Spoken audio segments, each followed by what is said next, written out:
Hello students, welcome to Arya academy.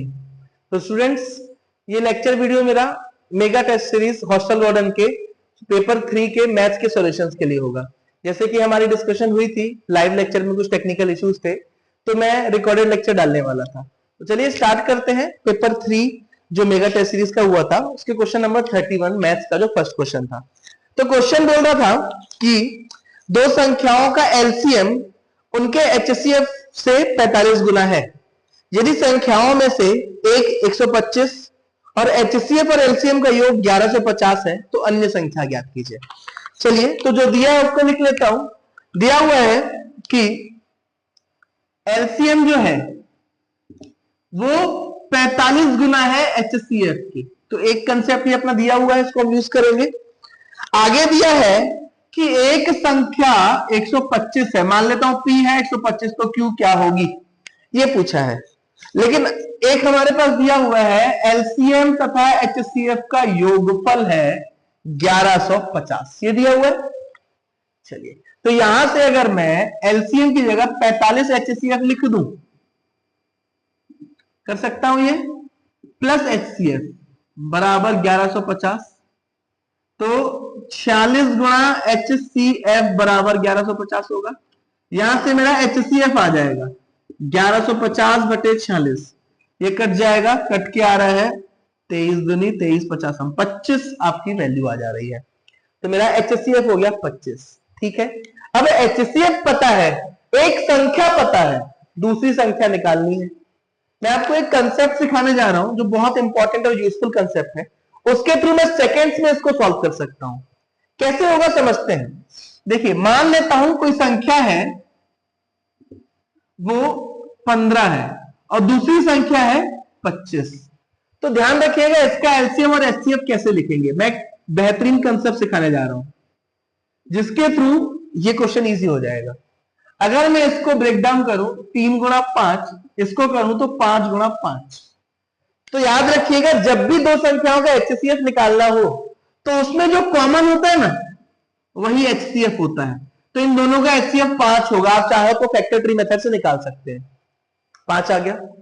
अब LCM की बारी। तो एलसीएम क्या होता है, ये जो कॉमन के बाद जो नंबर बच जाते हैं ना, इनको गुणा कर दिया, साथ में ये जो कॉमन है या फिर एचसीएफ है।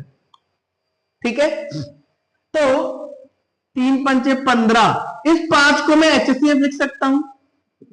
तो कुछ सिमिलर दिखा क्या, एलसीएम बराबर 15 एचसीएफ, एलसीएम बराबर 45 एचसीएफ। अगर ये सिमिलैरिटी समझ आ रही है तो मैं यहां से समझ सकता हूं कि एलसीएम बराबर 45 गुणा एचसीएफ। अब इस 45 को मैं दो ऐसे संख्याओं में बांटूंगा जिनके बीच में कॉमन कुछ ना हो। क्यों? क्योंकि कॉमन तो मैं निकाल चुका था, अब इनके बीच में कुछ कॉमन नहीं होना चाहिए क्योंकि एचसीएफ से हटके हो गया।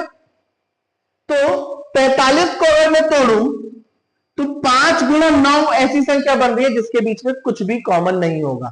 वैसे 15 या 45 भी होता है, पर 15 और 3 में कॉमन है, इन दोनों में कोई कॉमन नहीं है। तो यहां से हो गया एचसीएफ। अब आप कंपेयर कर सकते हो कि मेरी पहली संख्या होगी 5 गुणा एचसीएफ, दूसरी संख्या होगी 9 गुणा एचसीएफ। और आपको दिख रहा है 5 गुणा 25, 125 आपको दी हुई है पहली संख्या। तो दूसरी संख्या क्या हो जाएगी, 9 गुणा 25, 225 मेरा आंसर आ जाएगा। ठीक है, तो आपका ऑप्शन है ए ऑप्शन आपका आंसर आ गया। समझ आया? रिपीट समझाता हूं। सबसे पहले जो दिया था लिख लिया, आगे दिया था दोनों का योगफल 1150, मैंने इसको यहां यूज किया और यहां से एचसीएफ निकाला 25। अब चूंकि एचसीएफ मतलब सबसे कॉमन चीज, तो 45 को दो नॉन कॉमन में ब्रेक किया, 5 गुणा 9 गुणा एचसीएफ। पहली संख्या 5 गुणा एचसीएफ आई, दूसरी संख्या 9 गुणा एचसीएफ आई। यहां से मैंने कंसेप्ट समझा दिया था। तो पहली आपको 125 दी हुई थी, दूसरी पूछी थी तो मैंने निकाल दिया। Is it clear?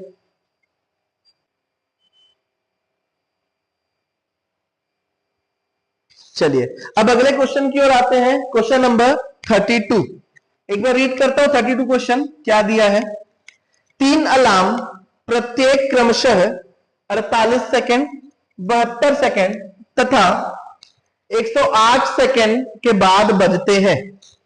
वे तीनों एक साथ पूर्वाह्न 10 बजे बीप करते हैं, वह समय बताएं जब वे अगली बार एक साथ बजेंगे। तो क्वेश्चन क्या दे रखा है, 3 अलार्म है, जिसमें से पहला अलार्म हर 48 सेकेंड में बीप करता है, दूसरा अलार्म हर 72 सेकेंड में बीप करता है, और तीसरा अलार्म हर 108 सेकेंड में बीप करता है। अब बोल रहा है कि सुबह 10 बजे तीनों एक साथ बजे थे, तो अगली बार कब एक साथ बजेंगे, समझने का प्रयास करते हैं। अगर 48 सेकंड, 72 सेकंड और 108 सेकंड में क्रमशः बज रहे हैं, तो ये हर बार 48 के मल्टीपल, ठीक है, साइक्लिक ऑर्डर में 48 फिर 96, तो ऐसे करके मल्टीपल्स ऑफ 48 में बजेगा। ये 72 के मल्टीपल्स में, ये 108 के मल्टीपल्स में। तो इन तीनों का सबसे छोटा जो कॉमन मल्टीपल होगा, लीस्ट कॉमन मल्टीपल हम जिसको बोलते हैं एलसीएम, वहीं पर जाके एक साथ बजेंगे। Is it? तो इनका एलसीएम ले लेते हैं। इनका एलसीएम जब लूंगा तो आपके पास फैक्टर ट्री मेथड है एलसीएम लेने के लिए, पर मैं आपको एक और आसान तरीका दिखाता हूं फैक्टराइज करना। 48 को मैं लिख सकता हूं 16 3 48, 2 की घात 4 गुणा 3 लिख सकता हूं। 72 को लिख सकता हूं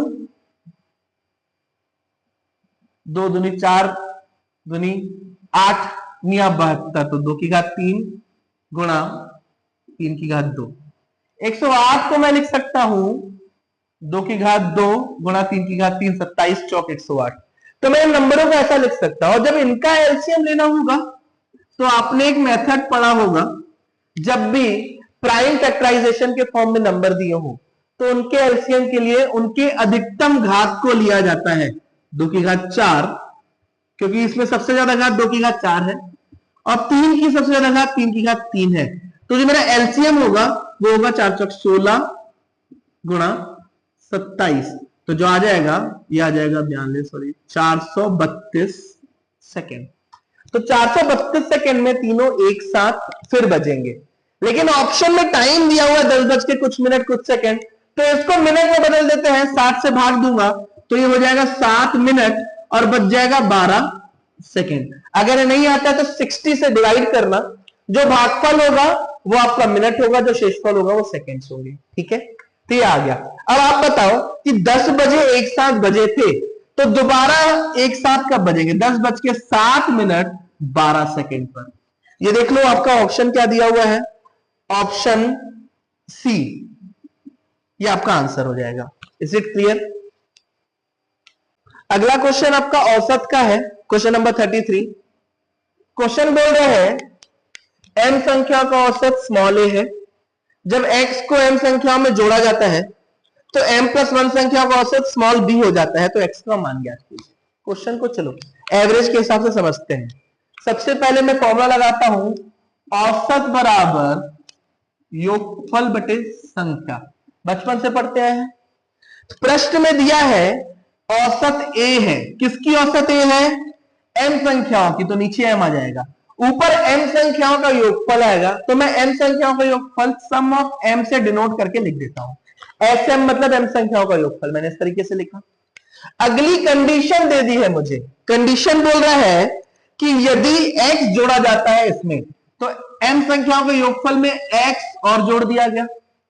ठीक है, तो योगफल ये हो गया। अब इस योगफल को संख्या मतलब m+1 से भाग दूंगा तो नया औसत आएगा। दिया हुआ है वो नया औसत है स्मॉल b। ठीक है, जब नया औसत स्मॉल b दिया हुआ है तो यहां से हमको निकालना है x का वैल्यू। तो मैं यहां से ये कर सकता हूं कि योगफल जो होगा वो a m या m a जैसा भी लिखो ये हो जाएगा। ठीक है, अब इसको मैं m a लिख देता हूं क्योंकि ऑप्शन इसी फॉर्म में है। अब इस m संख्याओं के योगफल को यहां पुट कर देंगे, b के साथ आ जाएगा m+1 बराबर योगफल प्लस x, तो ये हो जाएगा x बराबर m+1 into b minus sm, sm की जगह पुट करने वाला था, m+1 into b minus ma बराबर x। देख लो x की value m+1 b minus ma, option B आपका दिया हुआ है। Is it clear? अगला क्वेश्चन आपका जो है वो भी औसत से है। क्या दिया है? 8 लड़कों के एक समूह में से एक लड़का छोड़ देता है और 56 किलो वजन के साथ एक नया लड़का समूह में शामिल हो जाता है, जिसके परिणाम स्वरूप औसतन 2.5 किलो वजन बढ़ गया। नए लड़के का वजन क्या होगा? चलिए, इसने क्वेश्चन को थोड़ा सा ट्विस्ट करके दिया हुआ है कि नए लड़के का वजन नहीं पूछा है, मिसप्रिंट है इसमें। इसमें बोला है वो जो लड़का छोड़ दिया था उसका वजन क्या है, क्योंकि नए लड़के का वजन तो 56 किलो दे दिया है। ठीक है, डिटेल से भी करेंगे, शॉर्टकट भी समझाऊंगा। 8 लड़कों का योगफल ये होगा। इस 8 के योगफल को मैं सम ऑफ 7 प्लस जो छोड़ दिया, मान लेता हूं x किलो का था, जो छोड़ दिया वो x किलो का होता तो s प्लस 7 प्लस x उस टोटल का योगफल होता, बटे 8 करूंगा तो मेरी औसत आएगी जो कि नहीं पता, मान लो p है। ठीक है, अब सेकेंड केस में क्या हो रहा है, नया लड़का आ गया, x की जगह पे 56 किलो। अब जो इसकी औसत आई ना वो 2.5 किलो बढ़ गई, p प्लस 2.5 हो गया। ठीक है, सॉल्व करते हैं, यहां से 8p आ जाएगा प्लस 2.5 इंटू 8 हो जाएगा 20, s7 प्लस 56। यहां से देखो 8p बराबर क्या आ रहा है, s7 प्लस x। तो 8p की वैल्यू अगर मैं यहां पुट कर दूं काम हो जाएगा, तो यहां पे आ जाएगा s7 plus x plus 20, s7 plus 56, s7 cut गया, x बराबर 56 माइनस 20, 36 केजी आपका आंसर आ गया, जो कि ऑप्शन डी है। फिर बता रहा हूं क्या था, 8 लोगों का योगफल जिसमें से 7 का ये और जो छोड़ दिया उसको मैंने x माना, योगफल बटे 8 बराबर औसत मान लिया p।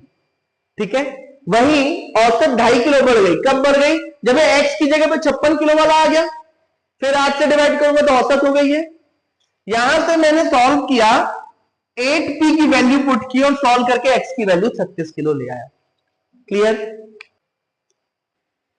चलिए, तो अब इसका शॉर्टकट समझते हैं। शॉर्टकट में क्या दिया हुआ है, क्वेश्चन को समझते हैं पहले। बोल रहा है कि एक बंदा रिप्लेस हो रहा है नए बंदे से, और नया बंदा 56 केजी का 56 किलो लेकर के आ रहा है, जिसके कारण जो 8 लोग टोटल ग्रुप में है सबका एवरेज मतलब 2.5 किलो बढ़ रहा है। इसका मतलब एक एक बंदे का 2.5 किलो बढ़ गया। तो अगर कंसेप्ट देखा जाए तो 2.5 किलो 8 लोगों का 20 किलो टोटल एक्स्ट्रा आया होगा, तभी तो एवरेज बढ़ी इतनी। भाई 20 किलो एक्स्ट्रा आएगा तब तो 8 लोगों में 2.5 बढ़ के एवरेज बढ़ जाएगी। तो जो नया बंदा आया था 56 केजी का, वो पुराने बंदे से 20 किलो एक्स्ट्रा लाया था, माइनस कर देता हूं 20 किलो, 36 केजी आपका फाइनल आंसर आ जाएगा। ये आंसर इतने डिटेल कैलकुलेशन के साथ, ये शॉर्टकट के साथ। तो ये कॉन्सेप्ट सिर्फ इतना सा कि एवरेज मतलब बराबर बांटना, नोट कर लीजिए अपने वर्ड्स में इसको भी। चलो नेक्स्ट क्वेश्चन पर आते हैं। नेक्स्ट क्वेश्चन दिया हुआ है, एक नगर की जनसंख्या 15,000 है, यदि उसमें पुरुषों की जनसंख्या में 8% और स्त्रियों की जनसंख्या में 10% की वृद्धि कर दी जाए, जो जनसंख्या बढ़कर 16,300 हो जाती है, तदनुसार उस नगर में स्त्रियों की जनसंख्या कितनी थी। क्वेश्चन दिया है टोटल जनसंख्या कितनी है, 15,000, और आपका दिया है कि पुरुषों की संख्या में 8%। पहले तो ये दिया हुआ है पुरुष प्लस महिला 15,000, अब बोल रहा है पुरुषों की संख्या में बढ़ा दिया 8% और स्त्रियों की संख्या में 10%। इतना बढ़ाने पर नई जनसंख्या हो गई 16,300। तो अगर बढ़ाया गया ये, तो नया संख्या हो गया m का 108%, क्योंकि 100% 8% बढ़ा। ये हो गया w का 110% बढ़ने के बाद, तो 108 बटे 100 m प्लस 110 बटे 100 w, ये संख्या हो गई 16,300। अब इन दोनों समीकरणों को अगर मैं हल करने जाऊं तो काफी लेंदी प्रोसेस होता है, तो मैं इसके लिए शॉर्टकट बताता हूं। हमने मिक्सचर एलिगेशन पढ़ा हुआ है, मैं एलिगेशन का शॉर्टकट बताता हूं। उसके लिए 8% बढ़ रहा है पुरुषों में 10% बढ़ रहा है महिलाओं में, लेकिन ओवरऑल कितना इंक्रीमेंट हो रहा है ये मुझे चाहिए यहां पे लिखने के लिए, तभी मैं एलिगेशन लगा सकता हूं। तो इस एलिगेशन को लगाने के लिए ओवरऑल कितना परसेंट बढ़ा ये दिखाते हैं।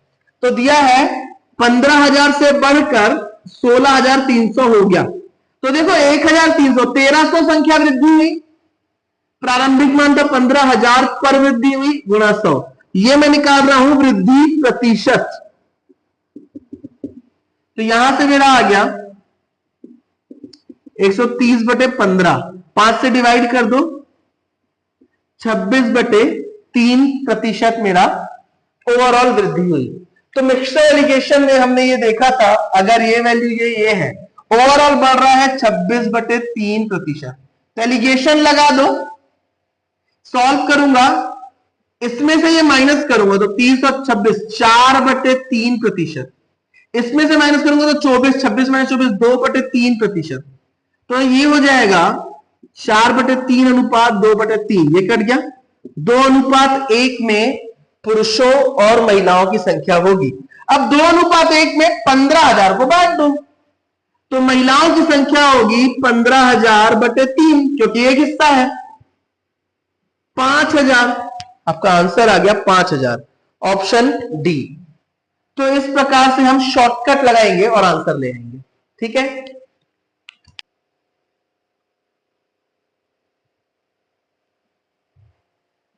एलिगेशन के लिए हमको फर्स्ट वैल्यू, सेकेंड वैल्यू और मीन वैल्यू चाहिए होती है। मीन वैल्यू मैंने यहां से निकाल दी चेंज ऑफ परसेंटेज से, वरना ये दोनों इक्वेशन काफी लेंदी होते, एलिगेशन से बहुत जल्दी आ गया। ठीक है, चलो अब हम बढ़ेंगे अगले प्रश्न की ओर। अगले प्रश्न में क्या दिया है, ए की आय बी की आय से 40% कम है। यदि ए की आय में 25% की वृद्धि और बी की आय में 40% की वृद्धि होती है, तो ए और बी की संयुक्त आय, ए और बी की संयुक्त आय प्रतिशत वृद्धि कितनी होगी पूछ रहा है। बहुत आसान है, ए की आय बी की आय से 40% कम है।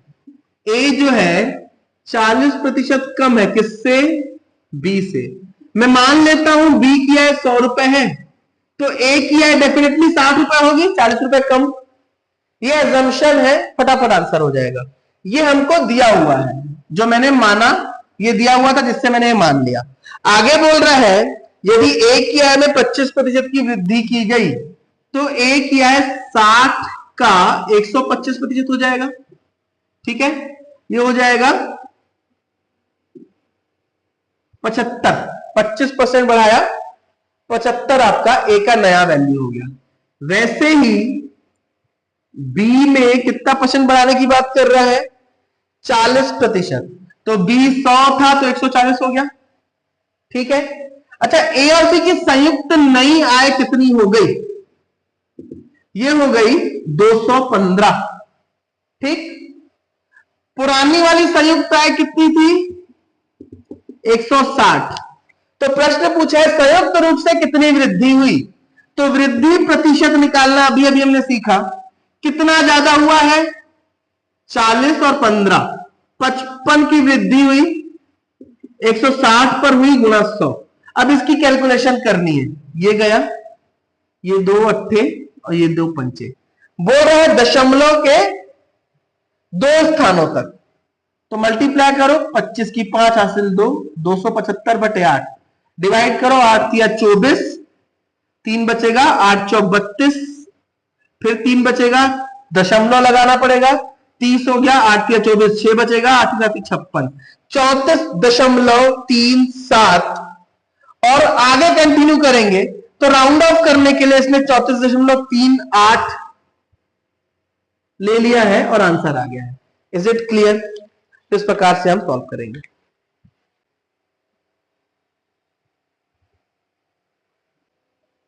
चलो अगला क्वेश्चन आपको दिया हुआ है, एक स्कूल में 10वीं कक्षा की परीक्षा में लड़कियों का औसत उत्तीर्ण प्रतिशत 85% और लड़कों का औसत उत्तीर्ण प्रतिशत 83% है।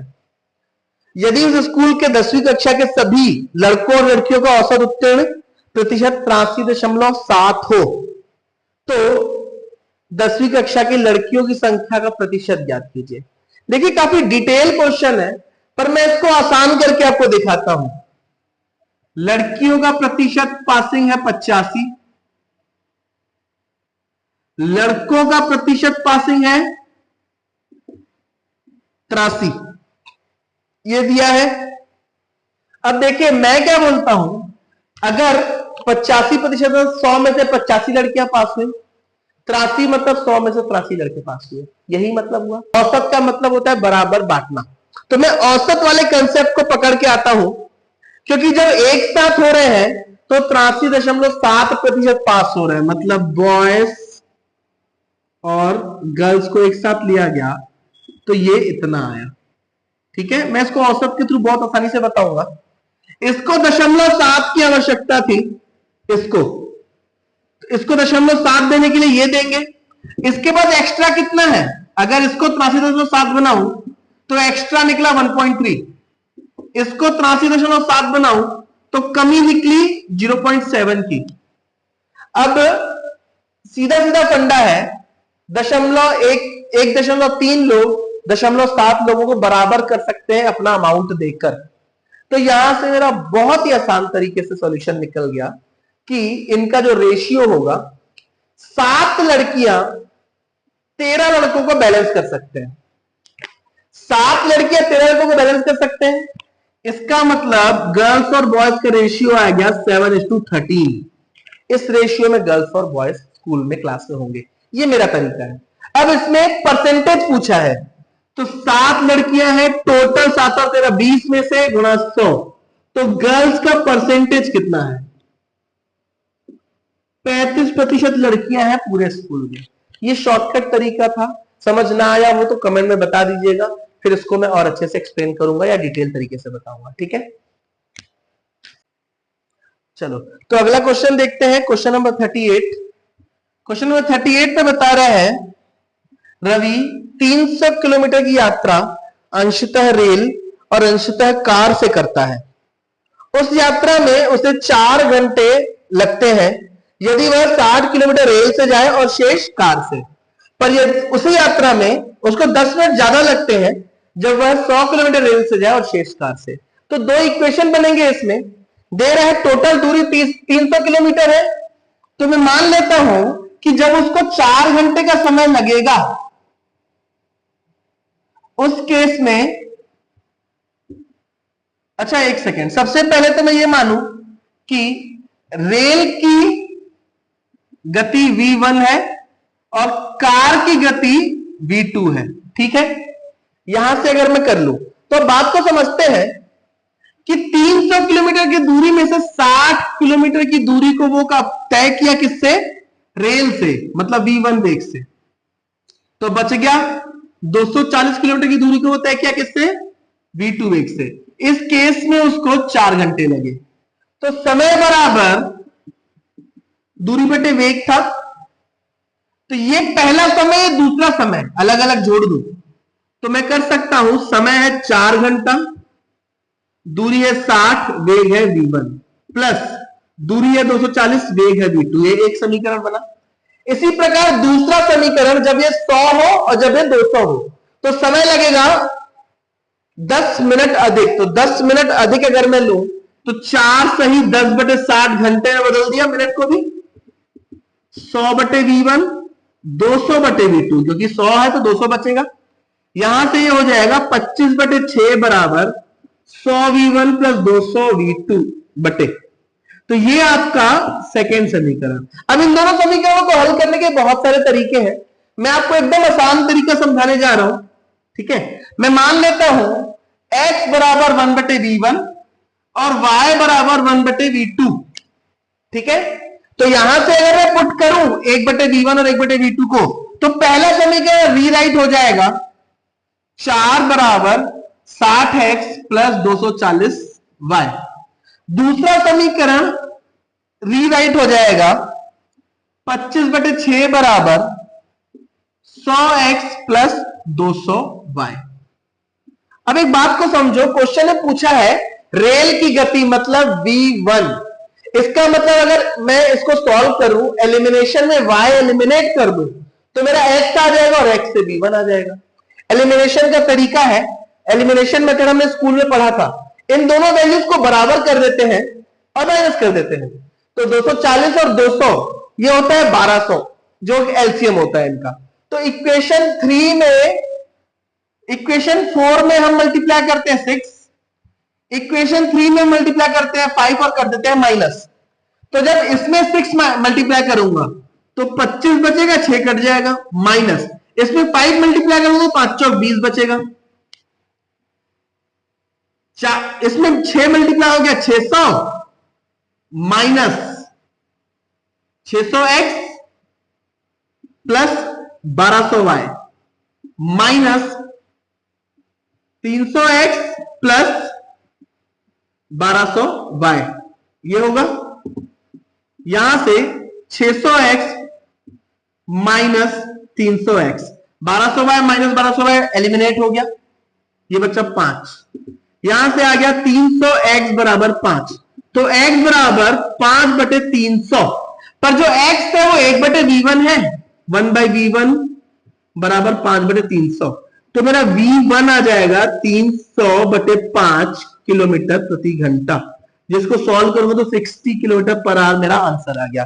तो ऑप्शन बी 60 किलोमीटर प्रति घंटा। इस प्रकार से आपका क्वेश्चन सॉल्व होगा। Is it clear? चलो ये क्लियर है तो नेक्स्ट क्वेश्चन में आते हैं, क्वेश्चन नंबर 39। क्वेश्चन नंबर 39 में क्या बता रहा है कि एक 150 मीटर लंबी ट्रेन 68 किलोमीटर प्रति घंटे की चाल से चल रही है। आगे बता रहा है कि उसी दिशा में अमन 8 किलोमीटर प्रति घंटे की चाल से जा रहा है, उसी दिशा में, जिस दिशा में ट्रेन है उसी दिशा में। तो बोल रहा है कि कितने समय में वो रेलगाड़ी अमन को पार कर जाएगी।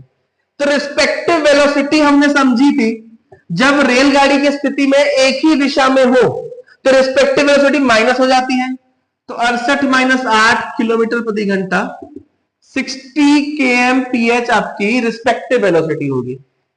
और ट्रेन की लंबाई ही आपकी दूरी होती है, जो कि दी है 150 मीटर, क्योंकि जब एक ट्रेन अमन को पार करेगी तो ट्रेन की लंबाई अगर 150 मीटर है और अमन 0 ही माना जाएगा इसके रिस्पेक्ट में, तो जब ऐसे पार करेगी तो अपने बराबर की दूरी तय करेगी, इसीलिए दूरी उसकी लंबाई हो गई। जबकि समय बराबर दूरी बटे वेग होता है, तो यहां से दूरी 150 मीटर, वेग 60। मैं यहां पे 60 नहीं रख सकता क्योंकि ये मीटर में है और ये किलोमीटर प्रति घंटा में स्पीड है। तो मैं अगर किलोमीटर प्रति घंटे की स्पीड को मीटर पर सेकंड में बदलूं तो उसके लिए होता है 60 गुणा 5/18 मीटर प्रति सेकंड। सॉल्व करते हैं, 6 तिया 18, 6 दहम 50/3 मीटर पर सेकंड आ गया। तो मैं यहां पे वैल्यू रखूंगा 50/3, क्योंकि मेरा समय आएगा सेकंड में, मीटर प्रति सेकंड, समय सेकंड में आएगा। सॉल्व कर लेते हैं, 150/50 गुणा 3, 9 सेकेंड्स आपका आंसर आ जाएगा। तो 9 सेकंड में रेलगाड़ी उस अमन को पार कर जाएगी। समझ आई? चलिए अगला क्वेश्चन, क्वेश्चन नंबर 40, थोड़ा अलग क्वेश्चन है। बोल रहा है एक आयताकार खेत की सीमा पर खंबे इस प्रकार लगाए जाते हैं कि एक साथ लगे किन्हीं भी दो खंभों के बीच 1.5 मीटर की दूरी है। खेत का परिमाप 21 मीटर है, लंबाई तथा चौड़ाई क्रमशः 4:3 के अनुपात में है। कितने खंभों की आवश्यकता होगी? सबसे पहले तो ये देखिए कि आयताकार खेत का परिमाप है 21 मीटर और लंबाई और चौड़ाई का अनुपात 4:3 है। तो यहां से जो लंबाई होगी वो 12 मीटर और चौड़ाई होगी वो 9 मीटर होगी। ठीक है, 12 मीटर और 9 मीटर। अब यहां से बोल रहा है उनके सीमा पर खंबे लगाने हैं और प्रत्येक के बीच की दूरी 1.5 मीटर हो। तो अगर लंबाई के लिए खंबे लगाए जाए तो 12 को 1.5 से डिवाइड करूंगा, 8 खंबे आएंगे। चौड़ाई पे लगाया जाए तो 9 को 1.5 से डिवाइड करूंगा, 6 खंबे आएंगे।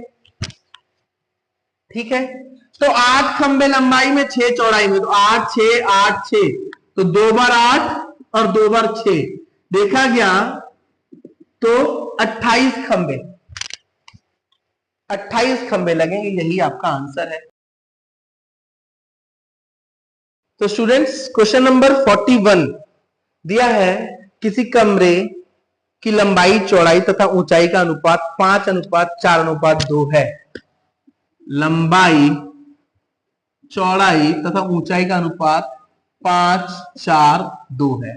ठीक है, अब बोल रहा है कि 4 दीवारों का क्षेत्रफल हमको दिया हुआ है, एरिया ऑफ 4 वॉल्स, ये दिया है 144 वर्ग मीटर स्क्वायर। ये आपको क्षेत्रफल दिया हुआ है 4 दीवारों का और इनका अनुपात दिया। तो यहां से मैं लंबाई बराबर 5x, चौड़ाई बराबर 4x और ऊंचाई बराबर 2x ले सकता हूं। ठीक है, 4 दीवारों का क्षेत्रफल क्या होता है? 4 दीवारों का क्षेत्रफल का फॉर्मूला होता है 2 गुणा ऊंचाई गुणा लंबाई धन चौड़ाई, 2 गुणा ऊंचाई धन लंबाई धन चौड़ाई। ये होता है 4 दीवारों का क्षेत्रफल, जो कि दिया है 144। अब पुट करते हैं 2 गुणा, ऊंचाई की वैल्यू है 2x, लंबाई आपका है 5x, चौड़ाई है 4x, बराबर 144। ये हो जाएगा 4x गुणा 9x बराबर 144। तो x स्क्वायर बराबर 144/4 गुणा 9। इसको सॉल्व करो तो 9 एकम 9, 9 छक्के 16/4, मतलब 4 आ रहा है इसका आंसर। x बराबर √4 मतलब 2, तो x की वैल्यू 2 आई। मैंने पॉजिटिव इसीलिए लिया क्योंकि लंबाई चौड़ाई ऊंचाई नेगेटिव नहीं होती है। तो लंबाई हो गई 10 मीटर, चौड़ाई हो गई 8 मीटर और ऊंचाई हो गई 4 मीटर। क्लियर है? अब बोल रहा है कि उस कमरे के फर्श का विकर्ण क्या होगा। सबसे पहली बात तो ये कि कमरा होता है घनाभाकार और उसका फर्श होता है आयताकार। तो ये फर्श है, ये लंबाई और चौड़ाई पर ही फर्श बनता है, ऊंचाई पर तो फर्श बनता नहीं है। तो फर्श का विकर्ण d ये हो जाएगा वर्गमूल लंबाई का वर्ग धन चौड़ाई का वर्ग, तो वर्गमूल 10 स्क्वायर प्लस 8 स्क्वायर। तो डायगोनल d हो जाएगा आपका 164, 8 8 64 होता है का वर्गमूल। इसको ब्रेक करूंगा तो ये 4 से डिवाइड होगा 41 बार में, 4 गुणा 41 का वर्गमूल, तो 2√41 मीटर आपका उसका विकर्ण आ जाएगा। देखो ऑप्शन में दिया है, ऑप्शन ए 2 वर्गमूल 41 मीटर उसका विकर्ण हो जाएगा। समझ आया? चलो नेक्स्ट क्वेश्चन पे आते हैं। नेक्स्ट क्वेश्चन में दे रखा है 2 समरूप त्रिभुजों के क्षेत्रफल 36 सेंटीमीटर स्क्वायर और 100 सेंटीमीटर स्क्वायर है। यदि बड़े त्रिभुज की एक भुजा की लंबाई 20 सेंटीमीटर है तो समरूप त्रिभुज की संगत भुजा की लंबाई क्या होगी? देखिए, संगत भुजाओं की लंबाइयों का एक कंसेप्ट पढ़ा था। किसी भी 2 समरूप त्रिभुजों में उनके क्षेत्रफलों का अनुपात उनकी संगत भुजाओं के वर्गों के अनुपात के बराबर होता है। अगर ये समरूप त्रिभुज हैं, ये 2 समरूप त्रिभुज हैं, इसका क्षेत्रफल दिया हुआ है 100 सेंटीमीटर स्क्वायर, इसका क्षेत्रफल दिया हुआ है 36 सेंटीमीटर स्क्वायर।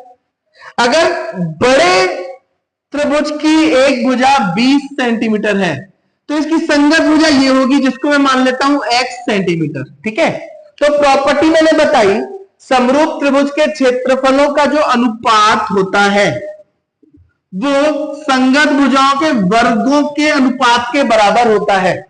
समरूप त्रिभुज में उनके क्षेत्रफलों का अनुपात उनकी संगत भुजाओं के वर्गों के अनुपात के बराबर होता है। ये प्रॉपर्टी थी। तो क्षेत्रफलों का अनुपात बराबर संगत भुजाओं के वर्गों का अनुपात।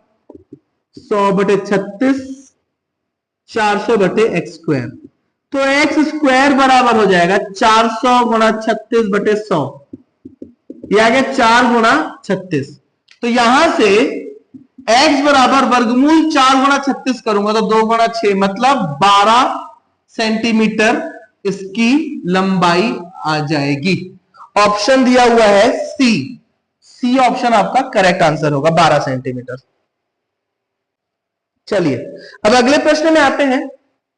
अगले प्रश्न में क्या बोल रहा है,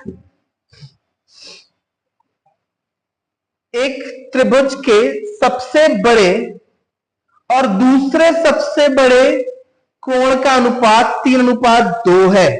एक त्रिभुज है,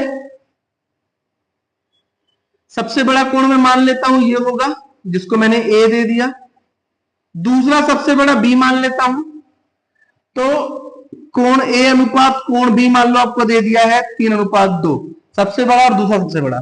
अब ये बच गया, इसका वैल्यू कुछ नहीं पता, लेकिन बोल रहा है जो सबसे छोटा कोण है अन्य दोनों कोणों के योग का 20% है।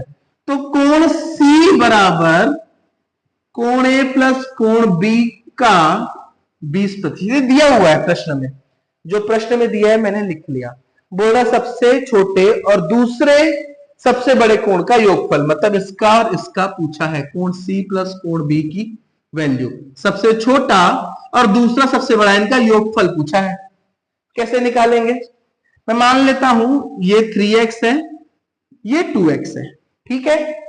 तो कोण सी कितना हो जाएगा, 3x प्लस 2x का 20%, 5x का 20%, 20 2500 होता है, x आ गया कोण सी, ये x आ गया, हो गया सॉल्व। तीनों कोणों का योगफल, त्रिभुज के तीनों अंतः कोणों का योगफल 180 अंश होता है। मैंने तीनों को जोड़ लिया बराबर 180, तो 6x बराबर 180, x बराबर 30, तो मेरा ये वाला कोण हो गया 60 अंश, ये वाला कोण हो गया 30 अंश, और ये वाला कोण हो गया 30 या 90 अंश। तो एक समकोण त्रिभुज बना रहा है कहीं ना कहीं, ठीक है।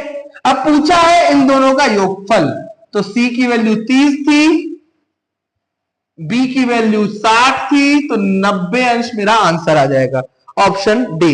Is it clear? चलिए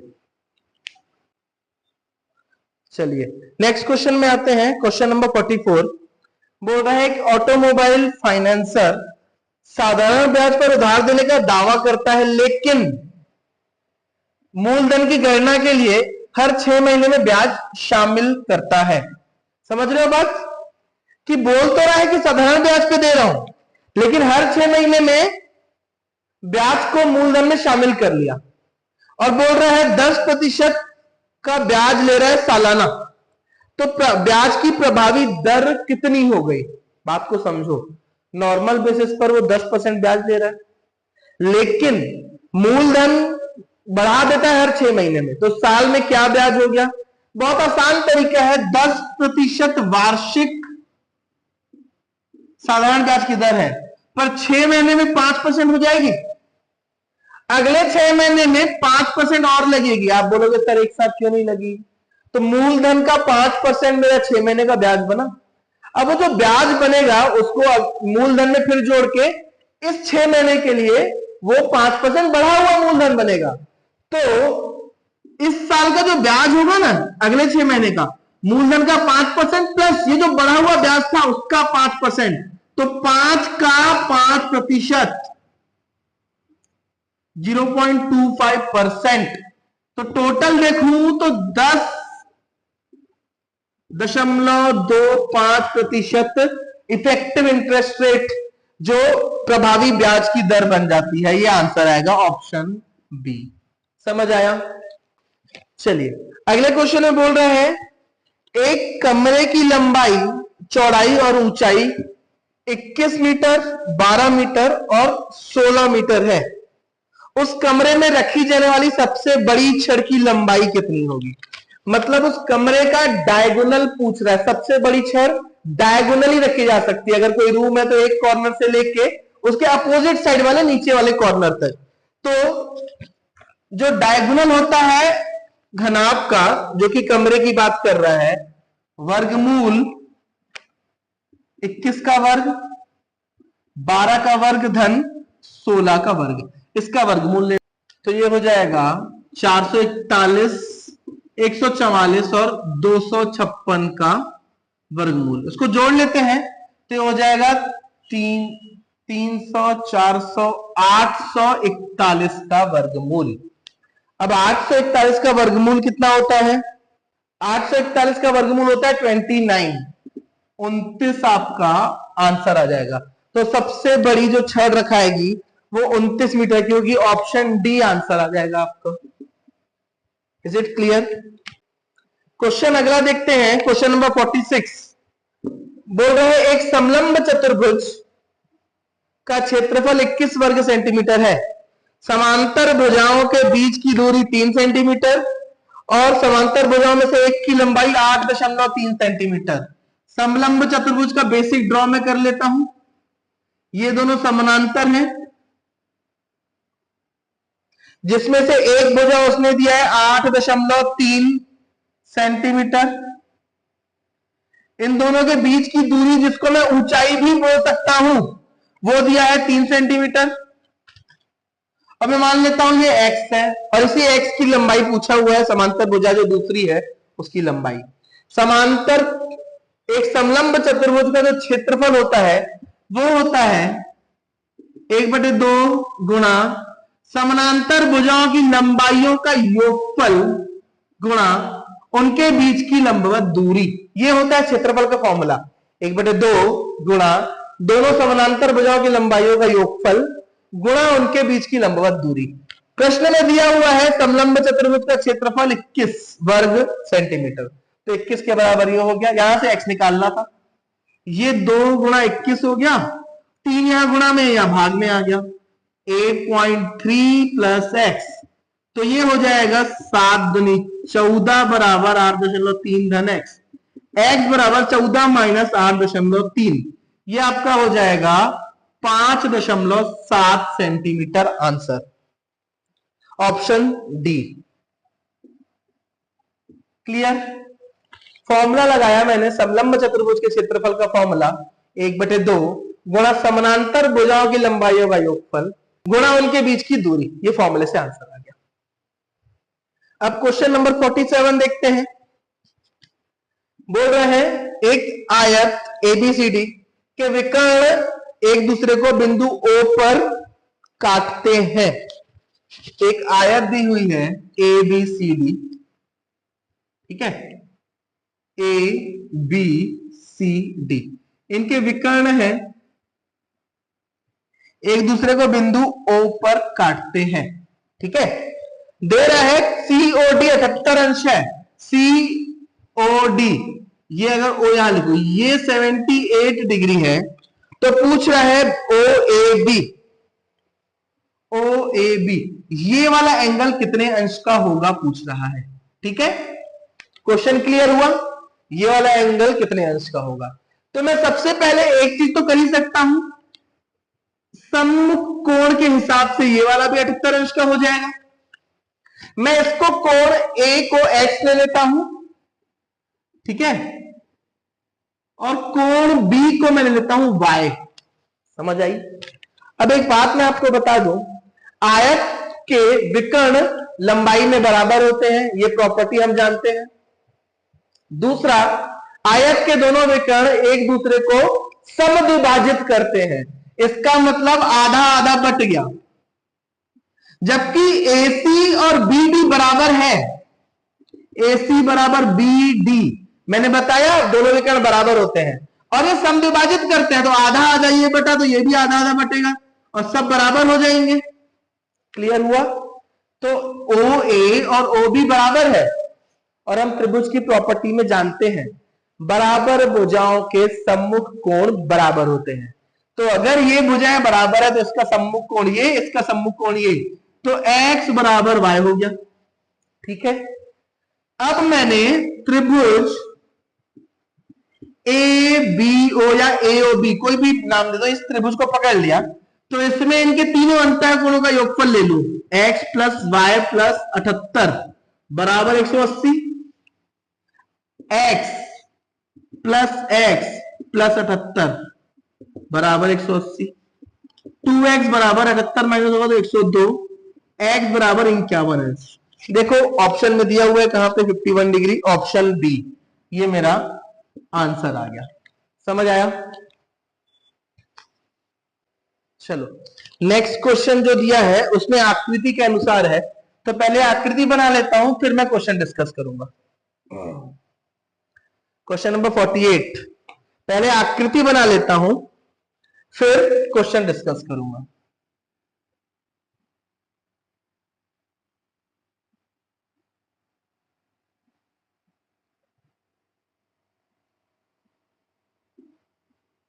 ये दिया हुआ है S R T P Q, ठीक है।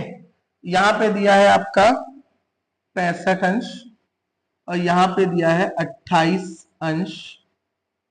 इसको उसने नाम दे दिया है एक्स अंश, एक्स वैल्यू दे दी है, इसकी वैल्यू दे दी है वाई। प्रश्न को समझिए, प्रश्न में बोला है कि पी क्यू लंबवत है पी एस के, मतलब ये 90 डिग्री दिया हुआ है,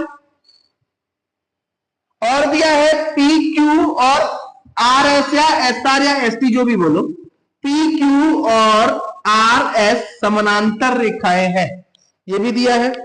अब वो बोल रहे हैं कि ये वैल्यू और ये वैल्यू को उसने डिनोट करा है, बोल रहा है एक्स और वाई का मान ज्ञात कीजिए। बहुत आसान है, एक्स और वाई का मान मैं समझाता हूं, आसानी से समझते हैं।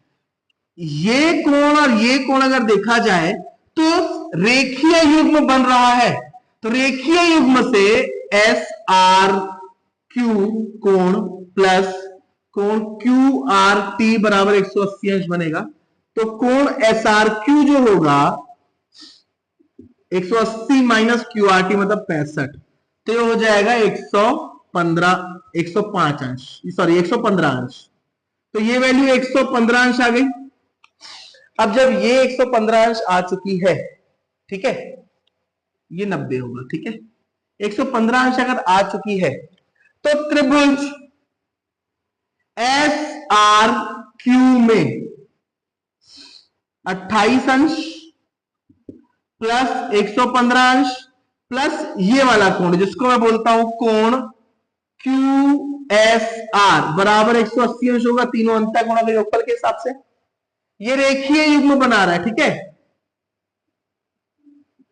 रेखीय युग्म था। ये अंतर कोण है त्रिभुज के, यहां से कोण क्यू एस आर जो होगा 180 माइनस इसको जोड़ लो 135 143, तो बन जाएगा 37 डिग्री, इसकी वैल्यू 37 डिग्री आ गई। यहां तक क्लियर हुआ? अब मुझे पूछा जा रहा है x और y की वैल्यू, तो x और y की वैल्यू निकालने के लिए मैं बहुत आसानी से एक काम कर सकता हूं, ये और ये समानांतर है और समानांतर रेखाओं की ये तिर्यक रेखा है, तो मैं बहुत आसानी से इस चीज को बता सकता हूं, कोण PQS बराबर होगा कोण QSR। क्यों बराबर होगा? एकांतर कोण, समांतर रेखा को तिर्यक रेखा काट रही है, एकांतर कोण के कारण बराबर होगा। इसका मतलब PQS जो है x है उसकी वैल्यू आ गई 37 डिग्री। समझ आया? 37 अंश, बहुत आसानी से हो गया 37 अंश। अब मुझे चाहिए y की वैल्यू।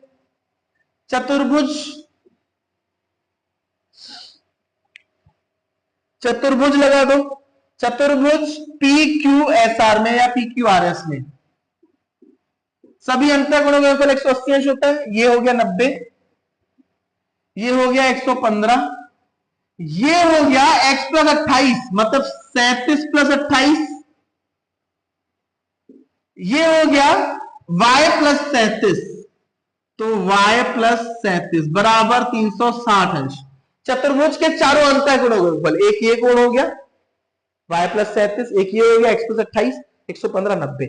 अब यहां से अगर मैं सॉल्व करने जाऊं तो इनको ऐड किया तो y प्लस 360 बराबर 360 हो गया, y बराबर 360 माइनस 307 करूंगा तो 53 डिग्री, तो x बराबर 37 अंश y बराबर 53 अंश। कौन सा ऑप्शन है देख लो, ये दिया है ऑप्शन ए आंसर। हालांकि एक ही जगह x की वैल्यू 37 थी तो डायरेक्ट इसको ले सकते थे, पर कैलकुलेशन ऐसे होगी। क्लियर हुआ।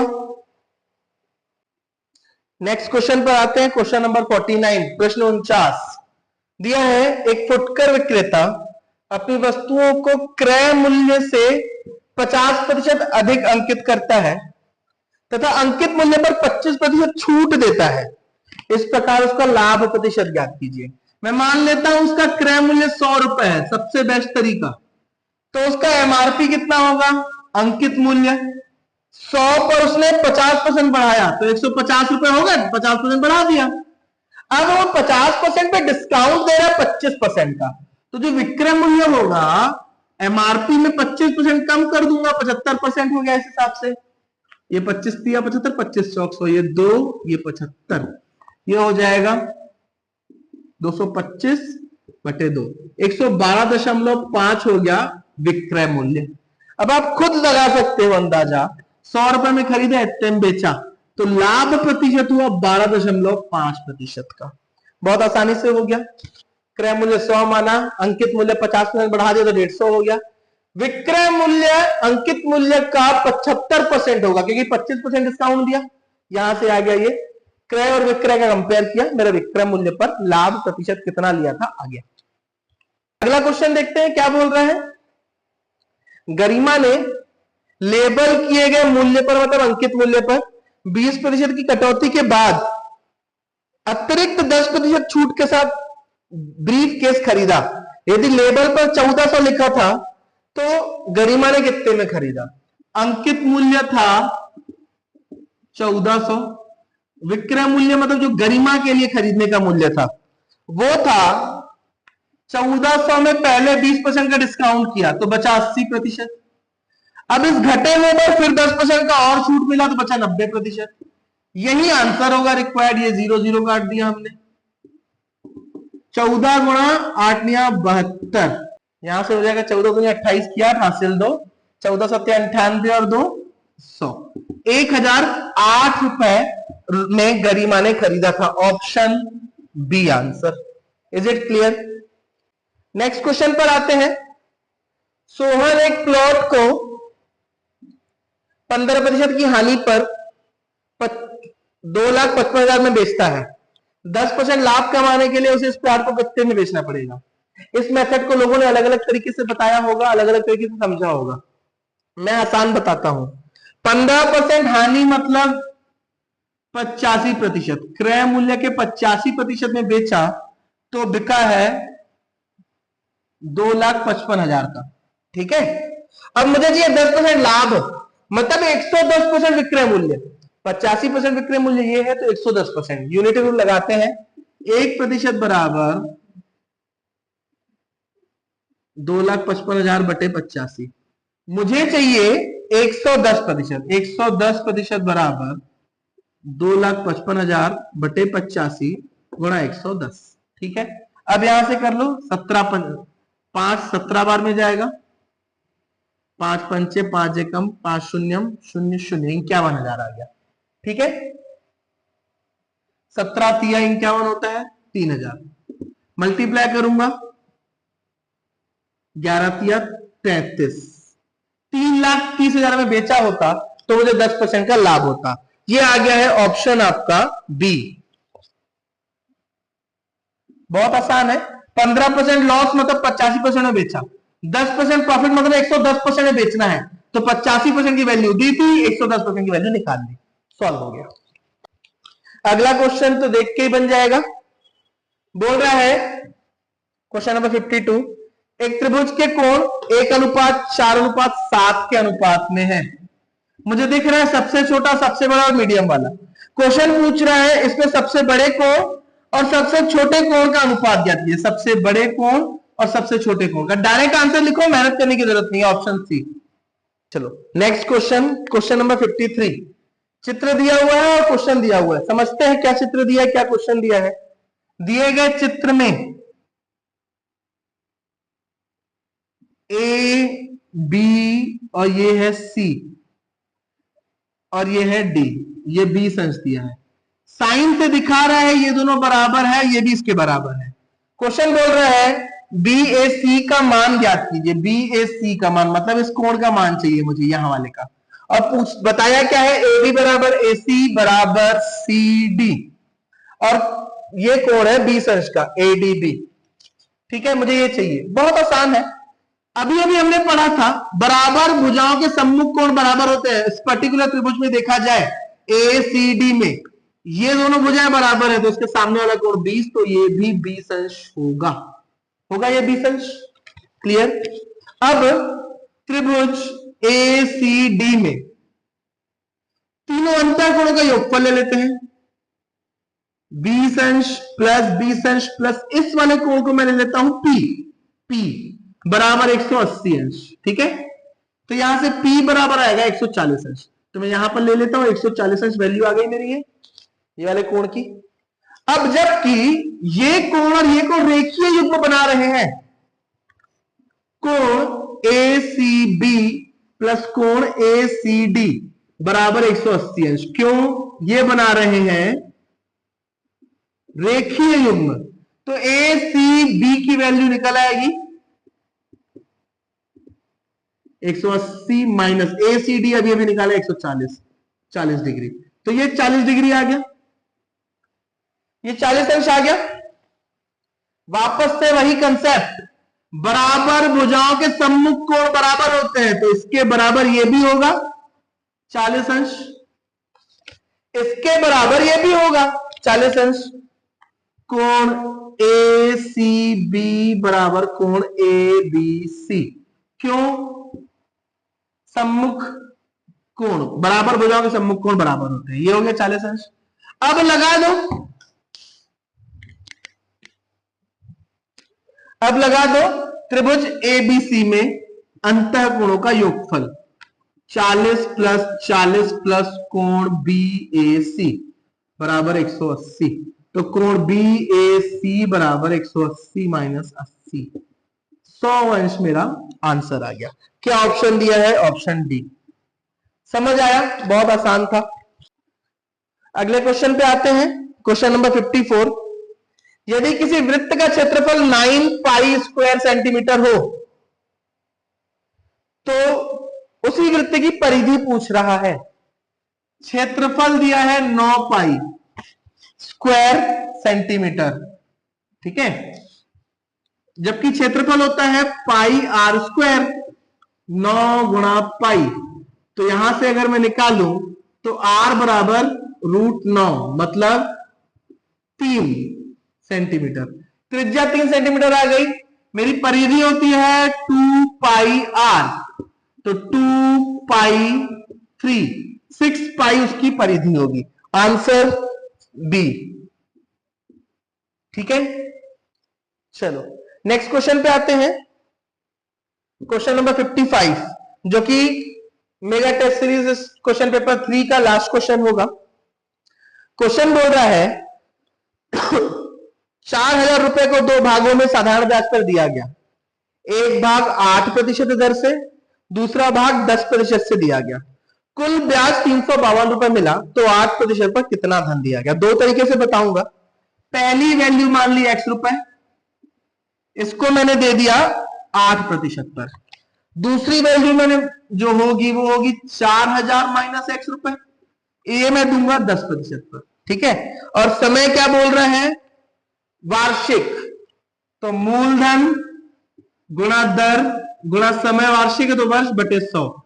ये ब्याज प्लस मूलधन गुणा दर, समय 1 है बटे 100, ये दोनों ब्याज मिलकर 352 रुपए बन रहे हैं। ठीक है, ये इक्वेशन बन गया। सॉल्व करते हैं, 100 कॉमन निकाल के उधर डाल देते हैं। 8x प्लस 40,000 माइनस 10x बराबर 35200। 100 को वहां गुणा कर दिया मैंने कॉमन निकाल के। 8x minus 10x minus 2x हो जाएगा, 3,35,200 माइनस 40,000 माइनस माइनस एडजस्ट करूंगा तो 2x बराबर 4,800 आ जाएगा, x बराबर आएगा 2,400। तो पूछा गया 8% पर कितना धन दिया गया, तो 2,400 रुपए, ऑप्शन ए आंसर आ गया। बहुत आसान था। अब जैसे कि मैंने बोला था मैं दो तरीके से बताऊंगा, तो हमने इसी क्वेश्चन पेपर में एक क्वेश्चन किया था मिक्सचर एलिगेशन से, वही लगाता हूं 8% पर और 10% पर, ये दो अलग अलग धन दिए गए, लेकिन मीन दर प्रतिशत कितनी होगी, तो मीन दर के लिए निकाल लेते हैं। 352 रुपए का ब्याज मिला 4,000 पर, ब्याज कितना मिला 352 4,000 पर, तो ये परसेंटेज निकाल लूंगा। 4 दाहम 4 अट्ठे 32, 4 अट्ठे 32, 8.8%। सॉरी, तो यहां पर आ जाएगा 8.8%, ये मीन जैसे वहां निकाले थे। एलिगेशन लगाते हैं 1.2%, 0.8%, तो 12:8, 4 तिया 4 दूनी 3:2 में मैं अगर 4,000 को बांट दूं तो मेरा सॉल्यूशन हो जाएगा। देखो कैसे, 4,000 को 5 हिस्सों में बांटना है, 8% मतलब 3 हिस्से चाहिए, 8 तिया 2,400 रुपए मेरा आंसर आ गया। ये भी तरीका है, ये भी तरीका है, इस तरीके से आप लोग बना सकते हो। क्लियर है? तो इस तरीके से हमने पूरे क्वेश्चंस को सॉल्व किया वन बाय वन। अगर कोई क्वेश्चन का तरीका समझ में नहीं आया हो, क्योंकि मैं कंसेप्ट के थ्रू पढ़ाता हूं, कुछ कंफ्यूजन हो तो आप मेरे से कांटेक्ट कर सकते हैं, कमेंट्स में बता सकते हैं। अगले लेक्चर में मैं आपको मेगा टेस्ट सीरीज का ही दूसरा कोई क्वेश्चन पेपर सॉल्व करवाऊंगा, और अगर इस पेपर के किसी क्वेश्चन में डाउट है तो आप बताइएगा, तो अगले लेक्चर में मैं पहले इसके उस क्वेश्चन को सॉल्व करूंगा, उसके बाद मैं कहीं आगे के पेपर में करूंगा। ठीक है, थैंक यू सो मच।